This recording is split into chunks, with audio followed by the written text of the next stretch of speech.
તાપી જિલ્લાના વ્યારા ખાતે આજે આમ આદમી પાર્ટી દ્વારા ધારાસભ્ય ચૈતર વસાવાના સમર્થનમાં ઉગ્ર વિરોધ પ્રદર્શન કરવામાં આવ્યું હતું। તાપી જિલ્લા એએપી પ્રમુખ મહેન્દ્રભાઈ ગામિત અને બારડોલી લોકસભા વિસ્તારના કાર્યકરો મોટી સંખ્યામાં આઈ સપોર્ટ ચૈતર વસાવાના પોસ્ટરો સાથે કલેક્ટર કચેરીએ ઉમટી પડ્યા હતા। એએપી નેતાઓએ આક્ષેપ લગાવ્યો છે કે આદિવાસીઓ અને વંચિતોનો અવાજ દબાવવા માટે સરકાર દ્વારા ડેડિયાપાડાના ધારાસભ્ય ચૈતર વસાવા પર કથિત રીતે ખોટા કેસ કરી તેમને 7 વર્ષની સજા અપાવવામાં આવી છે। આ અંગે રાષ્ટ્રપતિશ્રીને સંબોધીને એક આવેદનપત્ર આપવામાં આવ્યું છે, જેમાં બંધારણના અનુચ્છેદ 72 અને 161 હેઠળ તેમની સજા માફ કરી તાત્કાલિક જેલમુક્ત કરવાની માંગ કરવામાં આવી છે।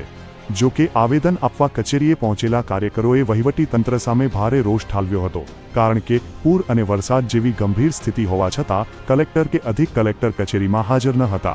આખરે મામલતદારશ્રીને આવેદનપત્ર સુપ્રત કરી આદિવાસી નેતાને ન્યાય આપવાની અપીલ કરવામાં આવી છે। આજે ગુજરાતમાં શોષિત, વંચિત અને આદિવાસીનો અવાજ બનેલા ધારાસભ્ય ચૈતરભાઈ વસાવાને ગુજરાતની ભાજપ સરકારે ખોટા કેસની અંદર ફસાવી અને સેશન્સ કોર્ટ દ્વારા સજા અપાવી છે। એની વિરુદ્ધમાં રાષ્ટ્રપતિને આવેદન આપવા માટે બારડોલી લોકસભા મત વિસ્તારના લોકો અહીંયા ઉપસ્થિત રહ્યા છે અને આજે રાષ્ટ્રપતિને અમે કહેવા માંગીએ છીએ કે ગુજરાતની આ ભાજપ સરકારે જે ગુજરાતની અંદર શોષિતો, વંચિતો અને આદિવાસીઓનો અવાજ બનીને લડતા લોકોને વારંવાર જેલમાં પૂરે છે,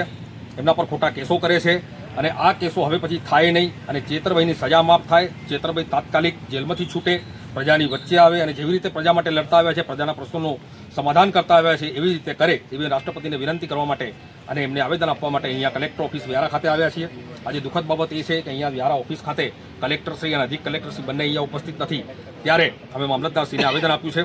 અને હું એક કહેવા માંગુ છું ગુજરાત સરકારને કે જ્યારે વરસાદના વાતાવરણની અંદર, પૂરના સમયની અંદર